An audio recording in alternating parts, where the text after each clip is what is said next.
मन की शुद्धि, मन को किससे पवित्र करें? तो जब मन विषय भोगों का चिंतन करता है तो ये अपवित्र हो जाता है, और विषय भोगों का चिंतन त्याग करके भगवत चिंतन करते हैं तो ये पवित्र हो जाता है। ये 6 प्रकार की शुद्धि उपासक के जीवन में अत्यंत आवश्यक है। मन की शुद्धि, मन से शरीर का चिंतन करना, शरीर संबंधियों का चिंतन करना, भोगों का चिंतन करना, ये मन की अशुद्धि है। आपका मन तब तक अशुद्ध माना जाएगा जब तक वो किसी शरीर का, किसी भोग का, किसी इंद्रियजन संयोग का चिंतन करता है। पवित्र मन में ये चिंतन हो ही नहीं सकता। अब हमको मन पवित्र करना है तो ये अपवित्रता को रोकना होगा हमें। ये जो अपवित्रता चिंतन के द्वारा हम अंदर अपने मन में डालते हैं, भोगों का चिंतन, शरीरों का चिंतन, राग द्वेष का चिंतन, ये हमारे मन को अपवित्र करती है। और मन जब तक पवित्र नहीं होगा तब तक प्रियालाल में नहीं लगेगा। मन की अपवित्रता हर समय हमको जलाती रहती है और मन की पवित्रता हर समय शीतलता प्रदान करती है। और भगवत चरणारविंद की प्रीति निर्मल मन में उदय होती है। निर्मल मन, पवित्र मन। तो हमें भगवत चिंतन करके इसको पवित्र करना है, मन को। निरंतर भगवत चिंतन, विषय चिंतन न होने पावे, शरीर चिंतन, शरीर संबंधी चिंतन, ये छोड़ना होगा। भगवत प्राप्ति करनी है तो अपने प्राण प्यारे युगल सरकार का नाम रूप लीला धाम, उनके प्रेमी जन, इन्हीं का चिंतन हो तो मन शुद्ध हो जाता है। दूसरा, वाणी की शुद्धि। जो उपासक वाणी से लीला गायन करता है, नाम जप करता है, नाम गायन करता है, भक्तों के चरित्रों का गायन करता है और मधुर भाषण करता है, ये सेवक जी का आदेश है। किसी से भी संभाषण करें तो रुक्ष भाव नहीं होना चाहिए, परुख वचन नहीं होने चाहिए। परुख वचन कबहू न कहे, ऐसे मानो पूछत रीति भभूकत धावत, मतलब उसको पश्चाताप हो कि मैंने इससे क्यों बात कर लिया। वो खुद दुखी है और अपने को भी दुख पहुंचे, ऐसा संभाषण कभी नहीं करना चाहिए। हंस बोले बहुमान दे। किसी से भी बात करें तो ऐसा लगना चाहिए कि हम किसी वैष्णव से बात की है, उसको लगना चाहिए कि हम भगवत पार्षद से बात, श्री जी के निज जनों से हमने बात की, उसका हृदय शीतल होना चाहिए। बार बार उसको लग, अहो भाग्य, मुझे इनसे संभाषण करने का सौभाग्य मिला। वाणी में कर्कशता, परुखता, असत्यता, ये वाणी की अपवित्रता है। संसार की वार्ता, भोगों की वार्ता, नाना प्रकार के प्रपंच की वार्ता, ये वाणी की अपवित्रता है। भगवान नाम जप, मंत्र जप, नाम कीर्तन, वाणी जी का गायन, संतों के चरित्रों का गायन, ये या प्रभु के विषय में परस्पर चर्चा, ये वाणी की पवित्रता है। मन की पवित्रता और वाणी की पवित्रता। फिर अन्न की पवित्रता। तो अन्न शुद्धि गृहस्थों के लिए अपनी धर्म के द्वारा कमाई का ही प्रयोग करें, अपनी कमाई का।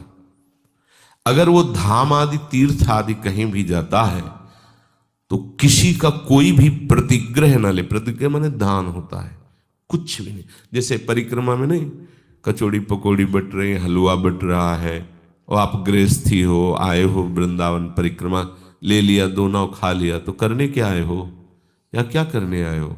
गंवाने आए हो या कमाने आए हो? भाई तीर्थों में, धाम में तो जाया जाता है अपना तप, भजन, सुकृत बढ़ाने के लिए। यदि आप गृहस्थ हैं तो चाहे जैसी परिस्थिति हो, दूसरों का खाना स्वीकार ना करें, दूसरों के पदार्थों की तरफ दृष्टि मत रखें। अगर आप यहाँ दान पुण्य से आए हुए पदार्थों को, वस्त्रों को या अन्य चीजों को स्वीकार करते हैं और आप गृहस्थ हैं, आपके पास गृहस्थ की कमाई है, तो वो फिर आपके सुकृतों को गिराएगा। अब जैसे आप किसी संत महापुरुष के आश्रित हो गए हैं, तो अब आप गृहस्थ नहीं रहे, अब आप आश्रित जन हैं।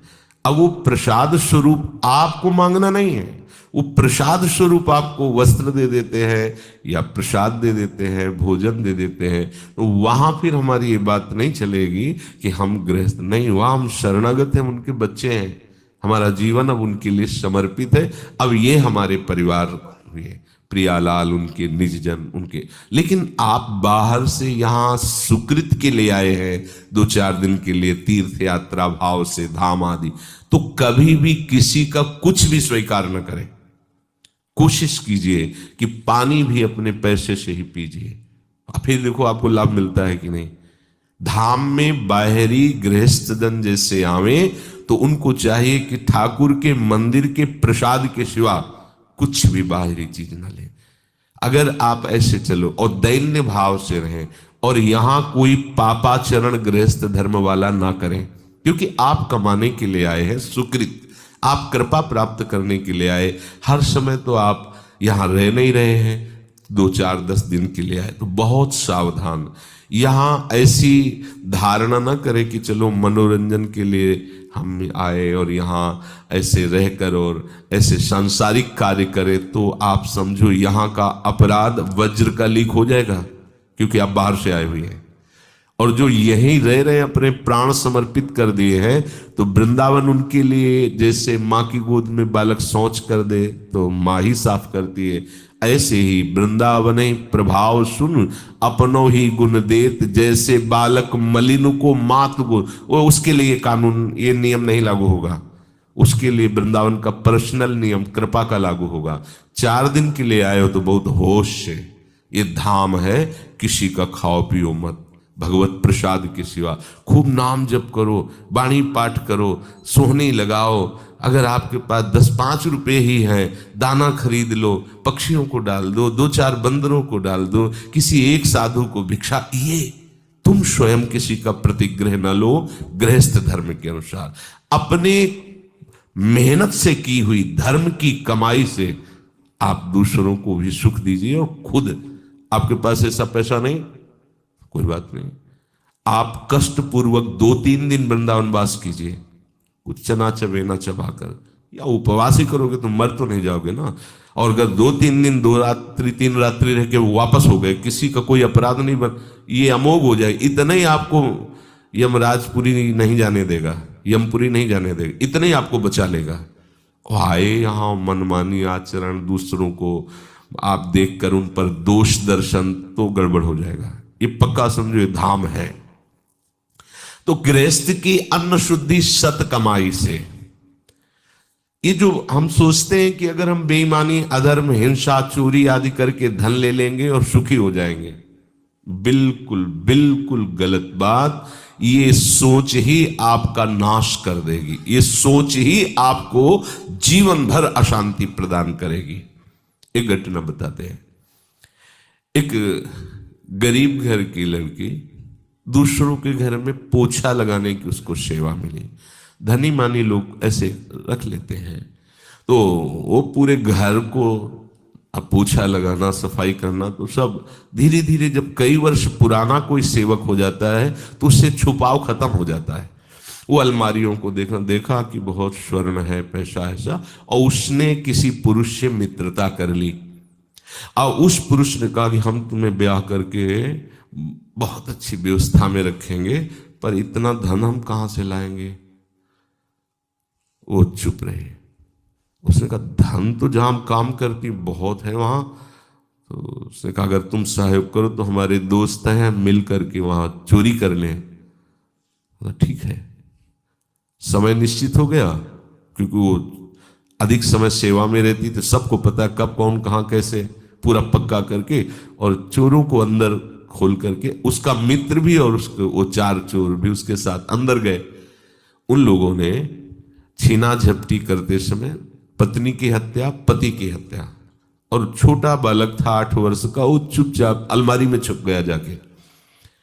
अब वो जो सेविका लड़की थी उसने कहा आपने तो केवल चोरी की बात की थी, ये बात हम नहीं बर्दाश्त करते, हमारे तुमने मालिक को मार दिया। हम सोचती थी पैसा चुरा लोगे, भाग चलेंगे, अपना घर गृहस्थी बसाएंगे, शांति से रहेंगे। अधर्म करके शांति से रहेगा। अच्छा, अब उन चारों को ये भय सता गया कि ये कहीं सरकार को सूचित न कर दे, पुलिस आदि को। तो जो उसका मित्र था उसको गाड़ी में बैठा लिया, अब यहाँ रहना ठीक नहीं है, चलो। और रास्ते में अपने मित्रों से कहा हमारा हिस्सा दीजिए और लड़की को ले जाइए। उन लोगों ने लड़की के साथ गलत किया, उसे मार डाला। इसके बाद जब घर में ये बात खुली तो बच्चे ने सब बता दी, वो काम करने वाले, उसकी भी जब 100 मिली तो वो जानकारी की। चारों वो जेल गए, लड़की की मृत्यु हुई। कौन शांति से रह पाया? अधर्म के द्वारा कोई शांति से रह पाता है? नाश, केवल नाश। सच्ची मानिएगा, केवल नाश। शब्द याद कर लो। 100 रुपया भी अधर्म का आएगा तो 1 लाख तुम्हारे चौपट कर देगा। ये मत समझो कि 1 लाख और 100 हो गए, नहीं, 100 आया है ना तो तुम्हें 100 करके जाएगा, तुम्हें श्मशान बना देगा। पहले के लोग डरते थे, हमने गांव में देखा है, जैसे भूल से उनके पास 10 रुपया गिनती में ज्यादा आ गए तो कहते थे पानी तभी पिएंगे जब 10 वापस करे आएंगे। उनके पास जाते हो, राम राम भैया, ये तुम्हारे 10 रुपया ज्यादा गिनती में आ गए। वो ईमान के कारण नहीं, उनको पता ही अधर्म का दश है हमारे ऊपर, कोई न कोई बवाल खड़ा कर देगा। और आज अपने लोगों की बुद्धि ऐसी मलिन होती जा रही कि चाहे जैसे रुपए आवे, आना चाहिए तो आएगा, तो पर लेके जाएगा पूरे परिवार को अशांत, पूरे जीवन भर। अब वो चारों पूरे जीवन भर जेल में सड़ेंगे। वो मर गई, दुर्गति को प्राप्त होगी, क्योंकि असत क्रिया, असत धारणा, असत चिंतन। किसी को भी अधर्म के पैसे से सुख नहीं मिलता, अच्छे से समझ लो। अधर्म की चेष्टा तुम्हें कभी शांति प्रदान नहीं कर सकती। लगेगा जरूर कि आप अधर्म का पक्ष लेने के कारण महात्मा भीष्म को देख लो, ऐसे महात्मा भगवान के विपक्ष में खड़ा होना पड़ा। अधर्म के कारण ही सभा में उत्तर नहीं दे पाए थे द्रौपदी जी को। अधर्म के कारण ही महात्मा द्रोण का गला काटा गया। वो स्वयं में अधर्म नहीं कर रहे थे, लेकिन अधर्म का पक्ष लिए हुए थे। अधर्म के कारण ही महात्मा अश्वत्थामा को आज भी भटकना पड़ रहा है। अधर्म के कारण ही ये बड़े बड़े पवित्र बुद्धि वाले भी विपक्ष में भगवान के हो गए। अधर्म बड़ा ही कड़वा है, वो किसी को भी गिरा सकता है। पर आजकल अपने लोग केवल धन पर लक्ष्य रखने वाले, हम ये समझते हैं कि जैसे भी धन आ जाए बस हम सुखी हो जाएंगे। पर भूल है, जो आपके पास धर्म का नमक रोटी हो और खाओ तो देखो परिवार स्वस्थ रहेगा, आप शांत रहोगे, आपके हृदय में ऐसा एक बल रहेगा। धर्मो रक्षति रक्षता, धर्म स्वयं आपकी रक्षा कर लेगा। एक बल रहेगा, धर्मात्मा पुरुष के पास एक धर्म का बल होता है। और अधर्मी बलहीन होता है, बाहर का वो नाटक बल का करता है, वो घमंड दिखाता है, लेकिन आंतरिक बलहीन होता है। तो गृहस्थ की अन्न की शुद्धि तभी मानी जाती जब धर्म की कमाई से। अगर आप 8 घंटे के पैसे लेते हैं तो 8 घंटे 10 मिनट मेहनत कीजिए। 8 घंटे में 10 मिनट कमी पे छुट्टी की चाह मत कीजिए, खूब मेहनत कीजिए। अगर आप उसके पैसे लेते हैं तो वैसा आप सच्ची समझ लो, आप अगर किसी से भी थोड़ी भी बेईमानी करेंगे तो वो बेईमानी आपको अपने ही परिवार में चुभने वाला काम पैदा कर देगी। देख लेना, पुत्र अगर सही मार्ग से चलता है तो पिता का हृदय शीतल होता है। अधर्म की कमाई की तो पहले वही बुद्धि बिगाड़ी जाएगी जिनको देखकर आप जलो, जिनके मोह में आपने अधर्म किया वही तुम्हें ऐसा दुख देंगे कि तुम्हें एक ही उपाय केवल दिखाई देगा कि बस मृत्यु ही सही उपाय है। अब क्या करें? पत्नी अनुकूल नहीं, पुत्र प्रतिकूल जा रहा है, सारा का सारा कमाया हुआ हमारा धन व्यर्थ जा रहा है। जिनको मैं सुखी करना चाहता था वो दुख के मार्ग में जा रहे। अधर्म कभी किसी को शांति प्रदान नहीं कर सकता, ये ध्यान रखिए। धर्मात्मा पुरुष का कभी कोई बाल बांका नहीं कर सकता। 5 थे, 5 के 5 सुरक्षित रहे, और वो कितने थे? 100। सांप के सांप मरे, सबका सब। अधर्म का नाश निश्चित है, थोड़े दिन के लिए भूल जाओ, थोड़े दिन के लिए फूल लो, आपको लगेगा कि बहुत बढ़िया चल रहा है, लेकिन उसका परिणाम आपके लिए हानिकारक होगा। भजन करने वाले गृहस्थ को पवित्र कमाई पर ध्यान देना चाहिए। पवित्र अन्न जो अपनी मेहनत की कमाई का, वो आपको भजन कराएगा। बेईमानी, व्यभिचार, हिंसा, चोरी, द्वेष, इससे आप कितना कमा लो, आपके पुत्रों में ही ऐसा झगड़ा पैदा हो जाएगा कि तुम भोजन पा करके भी अशांति से जलते रहोगे। एसी में बैठोगे, हृदय तुम्हारा जलता रहेगा। और अगर आप धर्म से चलोगे तो माना कि आपके घर में सही कपड़े नहीं, एसी नहीं, पंखा, आप बिना पंखा के भी सो जाओगे, क्योंकि हृदय में शांति है, चैन है। चौथा है हस्त शुद्धि, हाथ की शुद्धि। इन हाथों से किसी को कष्ट देना, इन हाथों से चोरी करना, इन हाथों से गंदे आचरणों में प्रयोग करना, ये हाथों की अपवित्रता होती है। इन हाथों से दूसरों का मंगल करने के लिए, भगवत सेवा के लिए या संत सेवा के लिए ये जो हाथ उठते हैं, ये पवित्रता होती है, हस्त पवित्रता होती है। जितना भागवतिक कर्म करोगे या भगवत भाव से किसी की भी सेवा करोगे तो आपके हाथ, सेवा से हाथ पवित्र होते हैं। किसी भी जीव की सेवा, भगवत भाव से की हुई सेवा भगवान की प्राप्ति करा देती है। किसी भी जीव की सेवा आप भगवत भाव से कर सकते हो, क्योंकि सब जगह भगवान विराजमान है। जब इन हाथों से गंदे आचरण करते हो, गंदी क्रियाएं, हिंसा, चोरी आदि, जो तुम्हारे हाथ अपवित्र हो जाते हैं। और जब आप भगवत सेवा, साधु सेवा, धर्म पूर्वक चेष्टाएं, तो आपके हाथ पवित्र, हस्त शुद्धि। फिर कच्छ शुद्धि, ये बहुत आवश्यक है, जिसका कोई परिचय भी नहीं जानना चाहता। नरसिंह मेहता जी कह रहे हैं, काछ बाछ मन निश्चल राखे, धनी धनी जननी तेरी रे, भड़ नरसैया दर्शन पावा। बोले बड़े भाग्य हैं जो मुझे ऐसे महात्मा, ऐसे महापुरुष के, ऐसे भागवत के दर्शन हो जाए, जो काछ वाच मन निश्चल राखे, जो आराध्य देव में मन निश्चल रखा, वाणी को सदैव शासन में रखा और जनेन्द्री को शासन में, काछ कच्छ देश को पवित्र रखना। कच्छ शुद्धि अर्थात शुद्ध ब्रह्मचर्य, वीर की पवित्रता, जनेन्द्री की पवित्रता अत्यंत आवश्यक है, चाहे गृहस्थ हो चाहे विरक्त हो। यदि आपकी जनेन्द्री पवित्र है तो आपके पितरों को पिंडदान करने का अधिकारी पुत्र पैदा होगा। यदि जनेन्द्री ही पवित्र नहीं है तो वर्ण संकर के द्वारा पितरों को पिंडदान नहीं होता है, वो केवल नाटक होता है। जनेन्द्री की शुद्धि अत्यंत आवश्यक है, चाहे गृहस्थ हो, चाहे विरक्त हो, चाहे स्त्री हो, चाहे पुरुष हो। इस पर कोई विचार ही नहीं करता है। आज ऐसे मनमानी सिद्धांतों को हृदय में धारण किया जाता है, जिसकी कहीं भी किसी भी तरह से कोई भी ऐसा लक्षण नहीं दिखाई देता जिसमें मंगल हो, सुख हो, शांति हो, कहीं नहीं, खोजने पर भी नहीं। पर अगर ये बातें रखी जाती है, बोले पुराने जमाने की बातें हैं तो साधु महात्मा या इससे ही बोलेंगे, ऐसा नहीं। आपकी जनेन्द्री पवित्र है तो आपकी गृहस्थी में भगवान का भक्त पैदा होगा। जनेन्द्री पवित्र है, देशभक्त पैदा होगा, माता पिता की आराधना करने वाला पुत्र होगा, धर्म से चलने वाला, पितरों को तृप्ति प्रदान करने वाला पुत्र होगा। और अगर आपकी जनेन्द्री पवित्र नहीं, व्यभिचार दोष से युक्त है, तो वर्ण संकर संतान होगी जो तुम्हें भी पीटेगी और पितरों को तो कहीं एक चुल्लू जल भी नहीं पहुंचेगा, क्योंकि है ही नहीं उनके पितृपक्ष में, वो है ही नहीं उनकी कुल परंपरा में। और दोष युक्त जनेन्द्री वाला कभी भी निष्काम नहीं हो सकता। ध्यान रखना, ये जो गृहस्थी में ब्याह आदि करके गृहस्थ धर्म के प्रयोग का विधान है, उसमें एक गुप्त रहस्य है। वो एक दिन निष्काम हो जाएगा, काम विजयी हो जाएगा।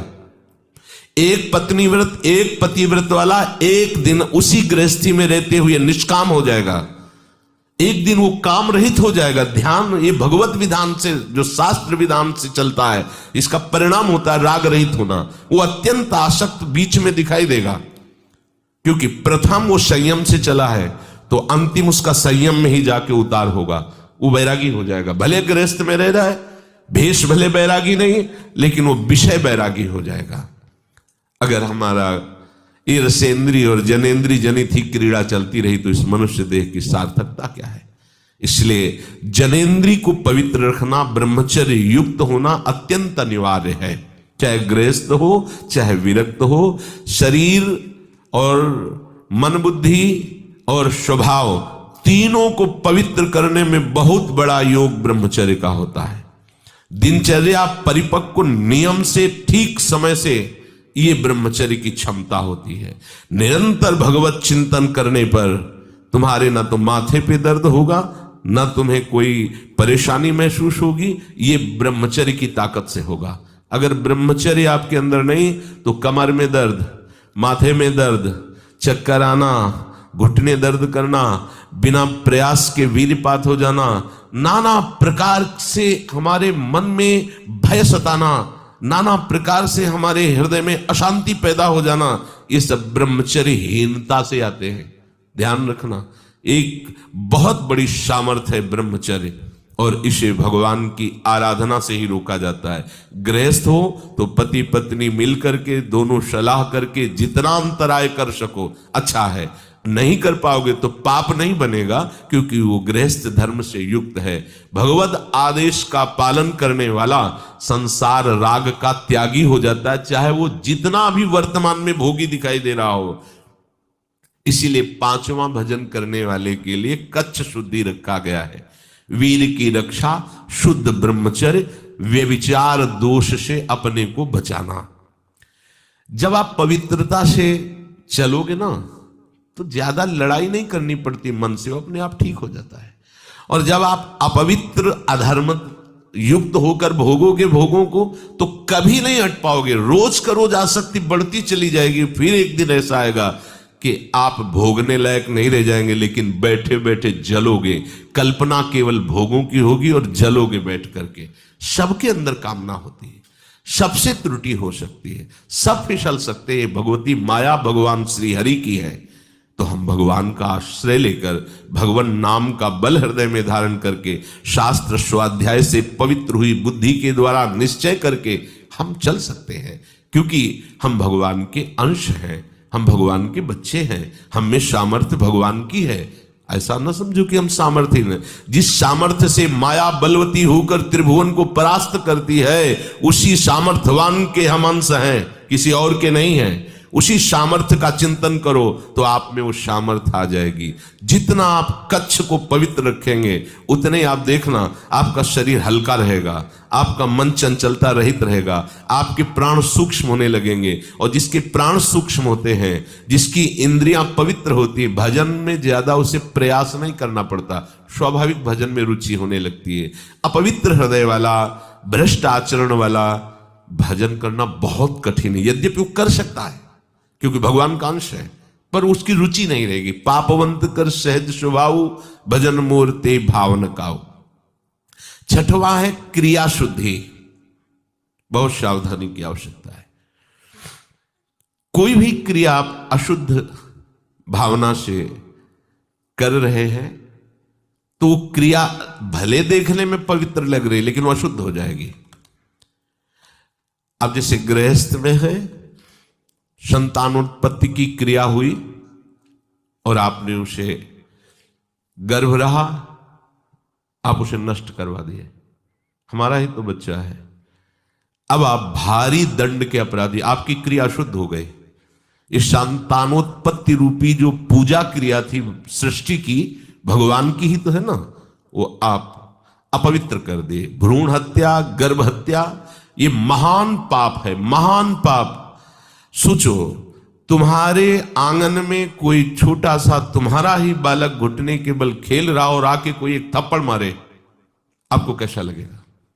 आपके प्राण व्याकुल हो जाएंगे, मेरे बच्चे को और तुम वही अपने उदर रूपी आंगन में खेलते हुए उस नन्हे से शिशु को, जो अभी किसी भी तरह से अपनी रक्षा नहीं कर सकता, केवल तुम्हारे आश्रित है, तुमसे पोषित है, तुम उसे मरवा देते हो, नष्ट कर देते हो, उसकी हत्या करवा देते हो। ये काम तो पहले राक्षसी वृत्ति वाली राक्षसनियां करती थी, जो बिल्कुल जिनकी बुद्धि आसुरी प्रवृत्ति में होती थी, वो अपने बच्चों को भी भूख में खा डालती थी, जैसे सांपनी अपने बच्चों को खा जाती है।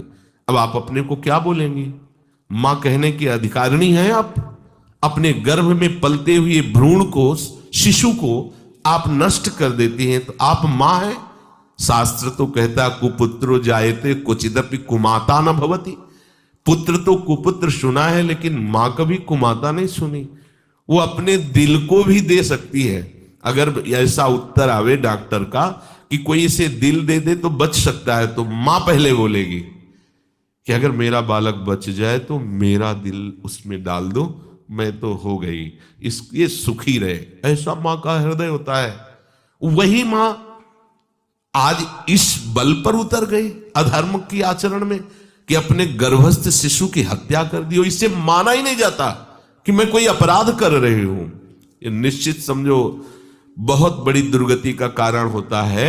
ये जो संतानोत्पत्ति की पवित्र क्रिया को अपवित्र कर दिया जाता है। सावधान। अगर हम इन बातों पर ध्यान नहीं, फिर सोचेंगे कि हमको दान पुण्य कर देंगे, तो जिनको दान पुण्य करोगे उनकी भी बुद्धि भ्रष्ट हो जाएगी, उसका भी अपराध आपको लगेगा। अधर्म के द्वारा कभी भी धर्म हो ही नहीं सकता। जैसे किसी को लगता है अधर्म के द्वारा हम इतना अर्थ कमाया और साधु महात्माओं को दे दिया, वो अधर्म का धन जाएगा, साधु महात्मा की बुद्धि भ्रष्ट करेगा, उसका पाप आपको लगेगा। अब वो अधर्म की कमाई का पाप और साधु महात्मा की बुद्धि भ्रष्ट करने का पाप आप झेल पाएंगे? अधर्म से कभी किसी को शांति और सुख की प्राप्ति नहीं होती। क्रिया शुद्धि, निष्कपट भाव से जो भी अपने रिश्ते नाते हैं गृहस्थी में, उनको सुख पहुंचाने की धर्म पूर्वक चेष्टा। धर्म पूर्वक, धर्म है बीच में। पति के साथ कैसा व्यवहार, पति के भाई के साथ कैसा व्यवहार, सास ससुर के साथ कैसा व्यवहार, ये ही उपासना बन जाएगी। परम हंसों के द्वारा बंदनी गोपी जनों के चरित्र को पढ़ के देखो। हृदय तो श्री कृष्ण के अनुराग में है, पर व्यवहार में कोई त्रुटि नहीं है। पतियों की सेवा, पुत्र की सेवा, परिवार की सेवा, पशुओं की सेवा एक पवित्र गृहिणी की तरह गोपीजन करती है। धान कूटना, लीपना, पोतना, सब काम वैसे ही कर रहे हैं, लेकिन मुरारी पादार्पित चित्त वृत्ति, वृत्ति कृष्णाकार है। सेवा पूरे परिवार की हो रही। बढ़िया भजन, त्यागी, वैरागी, सन्यासी, परमहंसों के द्वारा भी जिनकी चरण रज की वंदना की गई, उन गोपीजनों की दिनचर्या आप देखो। कृष्ण से अपार प्रेम, परिवार का बिल्कुल व्यवहार ठीक वैसे ही जैसे एक गृहिणी करती है, वैसे ही। क्या कोई गृहस्थ भगवत प्राप्ति नहीं कर सकता? कर सकते हैं, पर ये बातें सुधार कीजिए। अगर आप ऐसी गलतियां करते रहेंगे, आप अपनी इंद्रियों को संयम में नहीं रखेंगे, व्यभिचार दोष से युक्त रहेंगे, रसेंद्री को संयम में नहीं रखेंगे, जो मन आया सो खा पी लिया, लोभ को संयम नहीं रखेंगे, जैसे वैसे आवे धन उसको हम संग्रह करें, उससे भोग नहीं चल पाएगा, आपकी दुर्गति हो जाएगी। क्रिया शुद्धि, साधु बहुत सोच समझ करके हर क्रिया करो। अपने को तो आठों पहर श्री लाडली लाल के दुलार करने रूपी सेवा मिली है। यहां तो क्रिया योग का शब्द ही नहीं, तो सेवा है। हाँ, अपने शरीर का जो हम पोषण करते हैं वो सेवा का पात्र है, ये भावना आपको बनानी है। जैसे हम सेवा के पात्र को बहुत संभाल कर और पूज्य भाव से रखते हैं, ऐसे शरीर को रखें। इस श्री जी की सेवा का पात्र है, ये हमारे भोग का विषय नहीं है। इस श्री जी की सेवा का पात्र, आठों पहर सेवा, आपका सब शुद्ध हो जाएगा, मन भी शुद्ध हो जाएगा, चित्त भी शुद्ध हो जाएगा, स्वभाव भी शुद्ध हो जाएगा, शरीर भी शुद्ध हो जाएगा, अन्य कुछ करने की जरूरत नहीं पड़ेगी।